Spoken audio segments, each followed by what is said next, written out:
Y bueno, pues prácticamente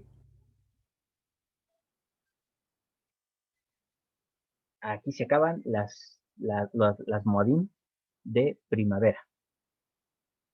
Como ustedes se pueden dar cuenta, sigue una misma secuencia profética con respecto a lo que vino a ser Cristo en su primera visita. Ahora, pues la pregunta obligada, y yo sé que ustedes me van a decir como que, ay, eso ya es obvio, ya lo sabemos, pero necesito que ustedes lo digan. Este, si las fiestas de primavera nos dicen lo que Cristo hizo en su primera visita, ¿qué nos enseñan entonces las fiestas de otoño? Pues los últimos tiempos, lo que está por venir, Su Así es. segunda venida, ¿no? la venida. Ajá. Entonces, las próximas Moadim se ponen mucho más interesantes porque ya tienen que ver con nuestros días y con lo que estamos por esperar. La primera de ellas es el Yom Teruah, conocido también como bueno, en español se le llama la fiesta de las trompetas, en realidad en hebreo es Día de las Trompetas. Y aquí sí vamos a leer eh, bastante, pero eh, bueno, quiero proponerles algo. ¿Qué les parece si para la próxima semana continuamos con las fiestas de otoño Ajá. para que no nos quedemos así tan a medias? Ya que, al igual que con las de primavera, que como ustedes se han dado cuenta, están ligadas una con otra, también las de otoño están ligadas unas a otras. Solamente doy así como una breve introducción. Yom Teruah, el día de la trompeta, de las trompetas, que eh, culmina con 10 días, y el Señor lo enfatiza diciendo, después de este día darás 10 días y entonces será Yom Kippur, conocido como el día de la expiación. Por eso aquí es donde yo les decía, es importante no confundir la expiación de Jesucristo con la Pascua. La Pascua de Cristo ya, ya está consumada, pero la expiación no. La expiación aún sigue vigente y será consumada hasta la segunda venida. Entonces, las trompetas primero para llevarnos hacia la expiación, hacia la culminación de la expiación. Una vez que se pasa la expiación, entonces viene la fiesta más, vamos a decirlo así, la pachanga más grande que puede haber, que es Sukkot. La fiesta de Sukkot, o conocido en español como la fiesta de los tabernáculos, era una gran celebración porque nos ayuda a recordar ahora sí que Dios moró o Dios vivió entre su pueblo, que también vivió en una tienda. Y en pocas palabras es lo que va a ocurrir en la segunda venida, cuando Cristo venga y more entre nosotros. Entonces, eso solamente lo dejo como introducción para que nosotros podamos verlo con más detalles en la próxima semana. Pero antes de que nosotros nos vayamos, sí me gustaría que viéramos un pequeño video. Eh, este video está relacionado con el sumo sacerdote. ¿Por qué quiero que veamos este video? Porque tiene que ver con el día de la expiación, que es el día en que el sumo sacerdote entra al lugar santísimo. Vamos a ver las vestiduras, que era lo que tenía que llevar puesto el sumo sacerdote. Hacemos unos comentarios finales, ya para que cuando veamos el tema de Yom Kippur, entonces ya podamos saber entonces la magnitud de lo que significa esa fiesta. Okay.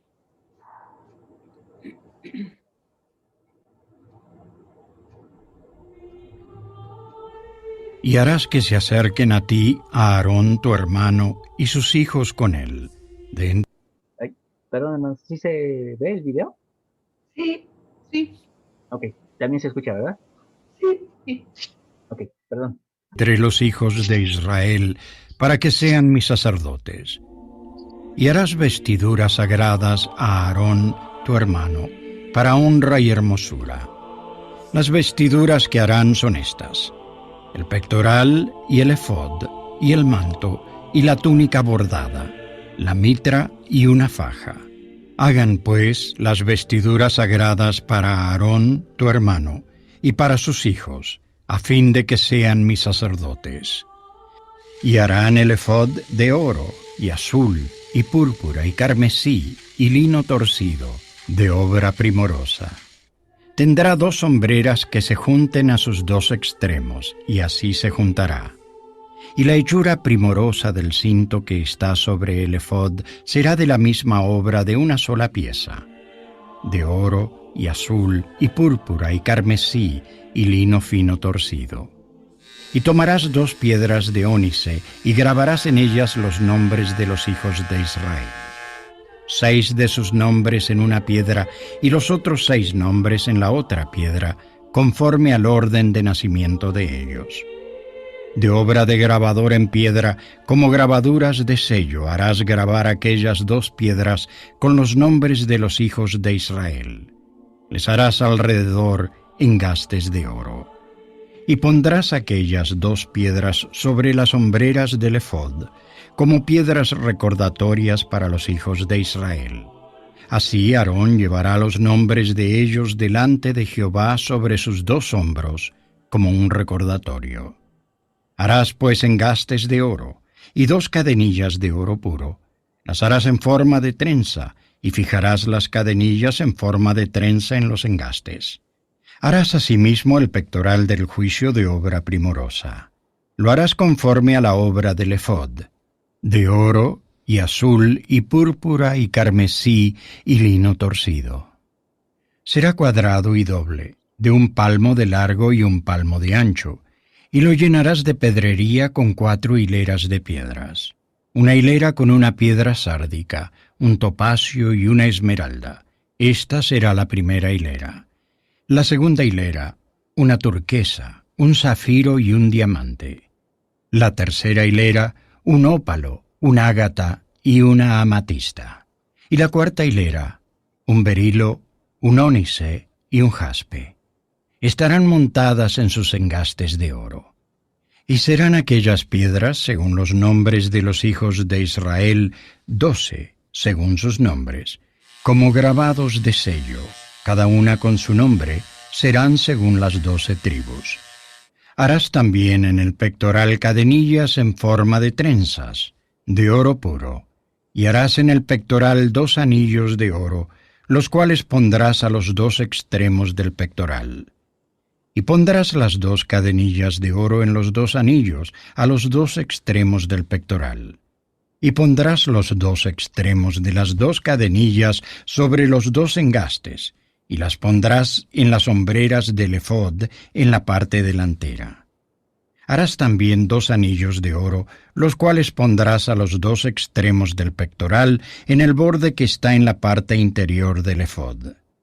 Harás asimismo 2 anillos de oro, los cuales pondrás en la parte delantera debajo de las 2 hombreras del efod, delante de su unión, sobre el cinto del efod. Y atarán el pectoral por sus anillos a los anillos del efod con un cordón de azul, para que esté sobre el cinto del efod y no se separe el pectoral del efod. Y llevará Aarón los nombres de los hijos de Israel en el pectoral del juicio sobre su corazón, cuando entre en el santuario, como recordatorio delante de Jehová continuamente. Y pondrás en el pectoral del juicio el Urim y el Tumín, para que estén sobre el corazón de Aarón cuando entre delante de Jehová. Y Aarón llevará el juicio de los hijos de Israel sobre su corazón delante de Jehová de continuo.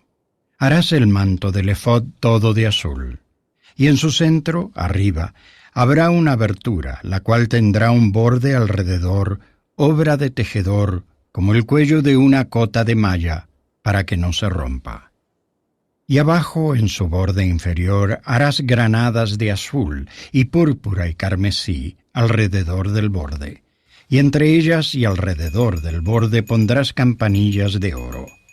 Una campanilla de oro y una granada, una campanilla de oro y una granada alrededor de todo el borde del manto. Y Aarón se lo pondrá cuando ministre, y se oirá su sonido cuando él entre en el santuario delante de Jehová y cuando salga, para que no muera. Harás además una lámina de oro puro y grabarás en ella, como las grabaduras de un sello, Santidad a Jehová. Y la sujetarás con un cordón azul, y estará sobre la mitra, por la parte delantera de la mitra estará. Y estará sobre la frente de Aarón, y llevará a Aarón la culpabilidad de las cosas santas que los hijos de Israel hayan consagrado en todas sus santas ofrendas. Y sobre su frente estará continuamente, para que hallen gracia delante de Jehová. Y bordarás una túnica de lino, y harás una mitra de lino fino. Harás también una faja de obra de bordador. Y para los hijos de Aarón harás túnicas. También les harás fajas y les harás tiaras para honra y hermosura. Y con ellas vestirás a Aarón, tu hermano, y a sus hijos con él. Y los ungirás y los consagrarás y santificarás para que sean mis sacerdotes. Y les harás calzoncillos de lino para cubrir su desnudez. Llegarán desde los lomos hasta los muslos. Y los llevarán puestos a Aarón y sus hijos cuando entren en el tabernáculo de reunión o cuando se acerquen al altar para servir en el lugar santo, para que no incurran en culpa y mueran. Es estatuto perpetuo para él y para su descendencia después de él.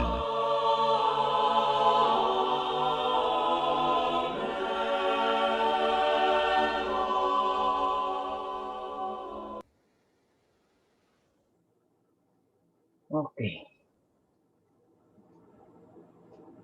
¿Qué les pareció, hermanos, el video?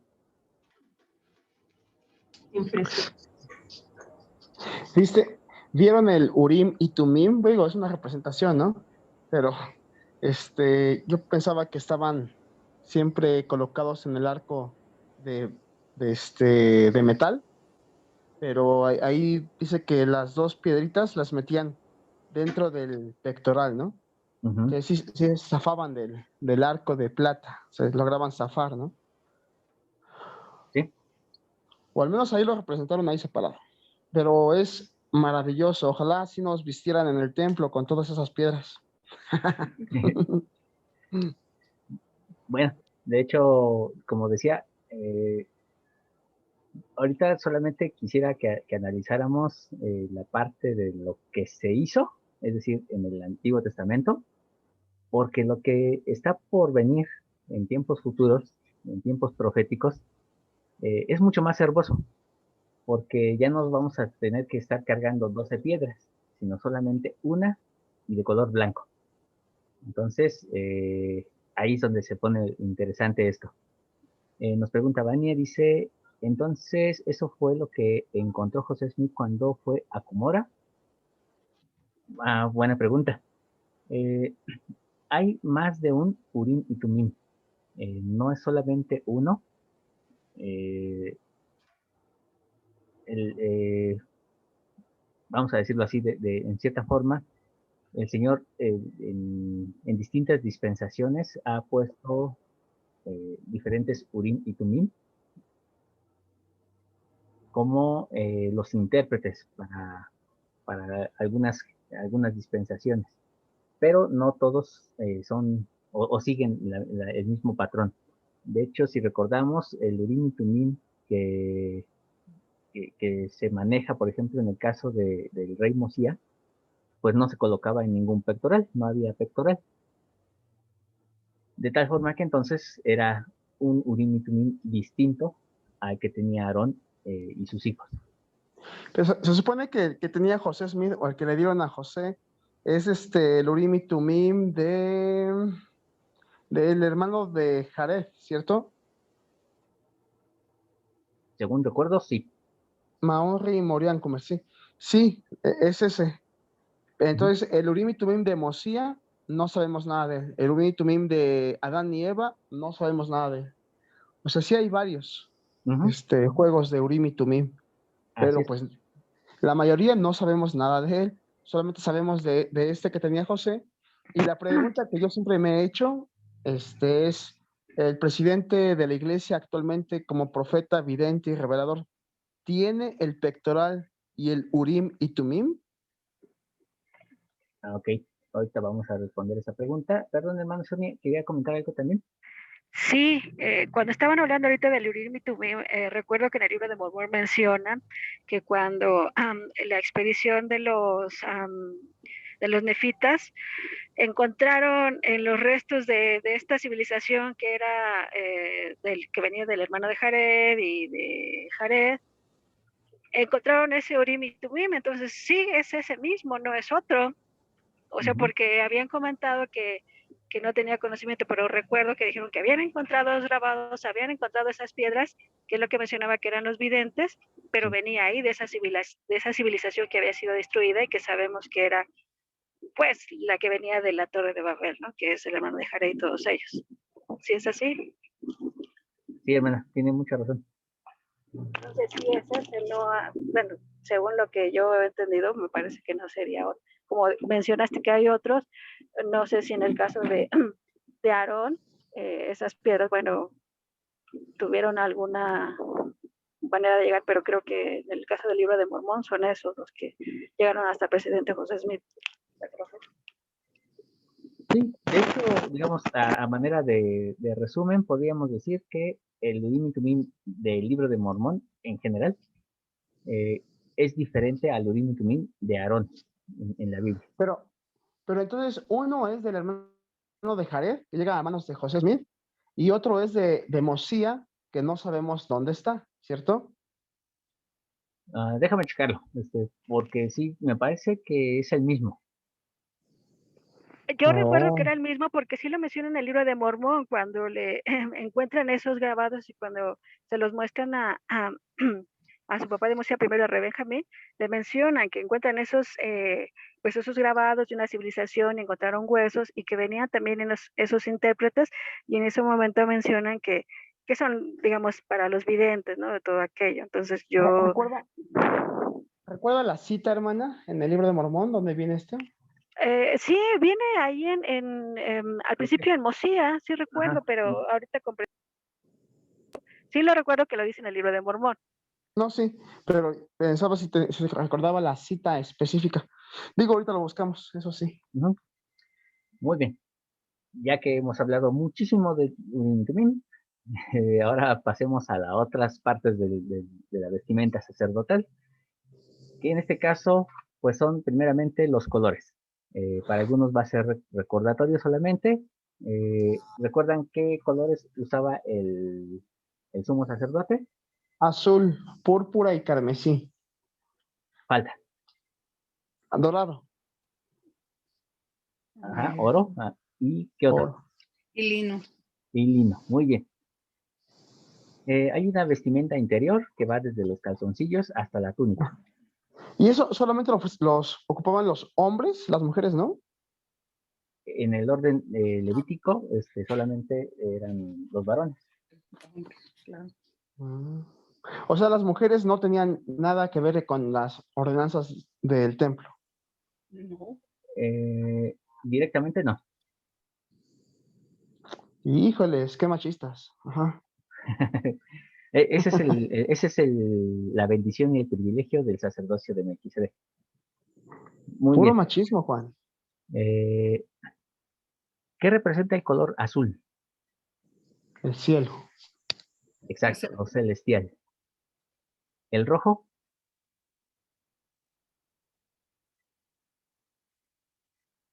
La sangre de Cristo o de Jehová. correcto, muy bien. Así es, la sangre. El púrpura, Al sacerdocio, ¿no? El púrpura sí es sacerdocio, ¿no? mm, no, cerca, pero no. El púrpura representa a la realeza. Ah, bueno, sí, porque es un colorante muy, muy difícil de obtener. Así es. Y acuérdense que desde siempre la idea del Señor cuando estableció el convenio con el pueblo de Israel era un reino de sacerdotes. Entonces, eh, siempre es esto importante tenerlo en mente porque eso es para lo que nosotros nacimos, para ser reyes sacerdotes. Entonces, en este caso representa realeza. El blanco, La pureza.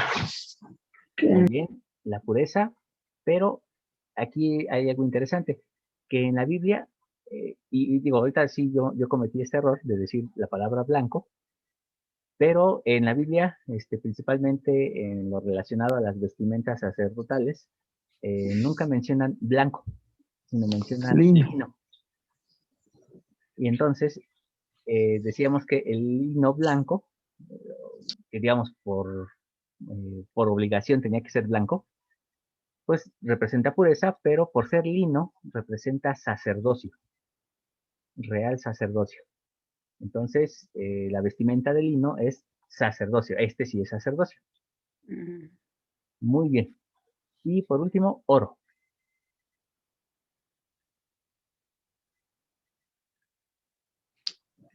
Lo eterno, ¿no? Porque es muy durable. Ajá. Y propiamente lo exaltado. Así como que la parte más alta de lo celestial. De hecho, podríamos decir que en realidad el azul sería lo espiritual, mientras que el oro sería lo celestial. Muy bien. ¿De esto hay alguna pregunta? Muy bien.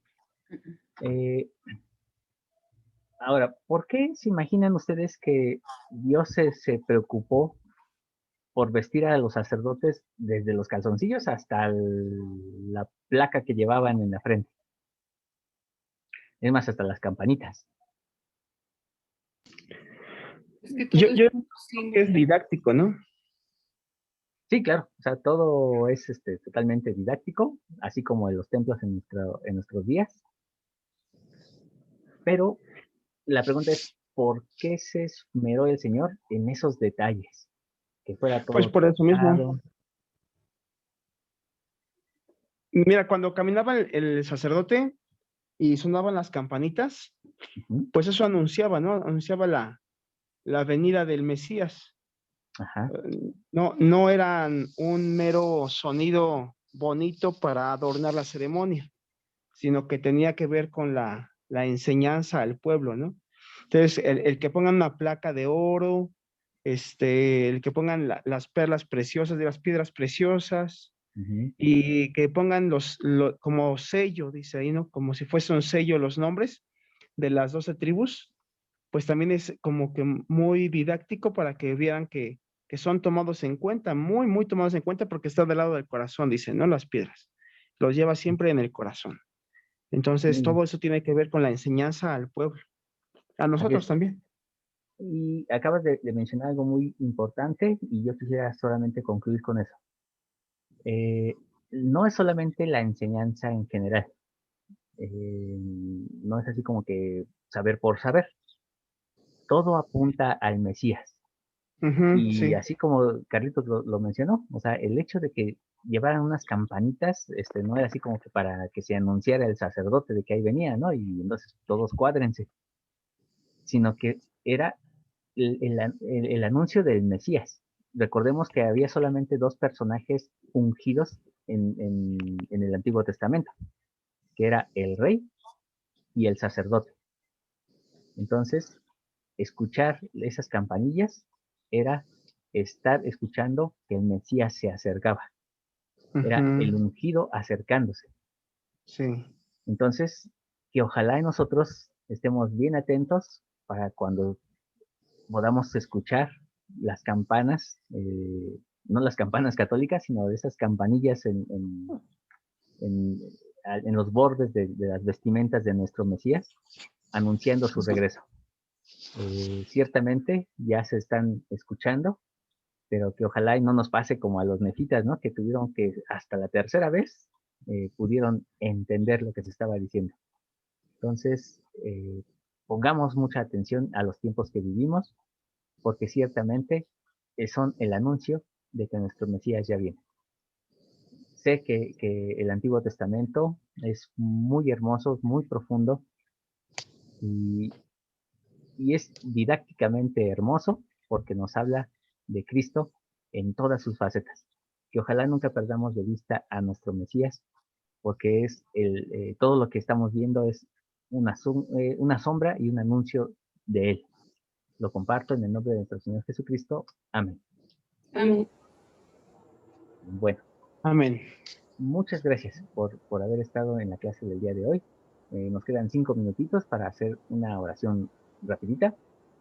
Entonces, hermano Felipe, ¿usted podría ayudarnos con la oración? Amoroso Padre Celestial, gracias por esta noche, gracias por todo lo que hemos aprendido, que es más sobre de ti. Gracias por todas las bendiciones que nos diste en esta semana. Te pedimos que nos sigas fortaleciendo y que podamos seguir en este sendero que has creado para nosotros y poder llegar hacia ti.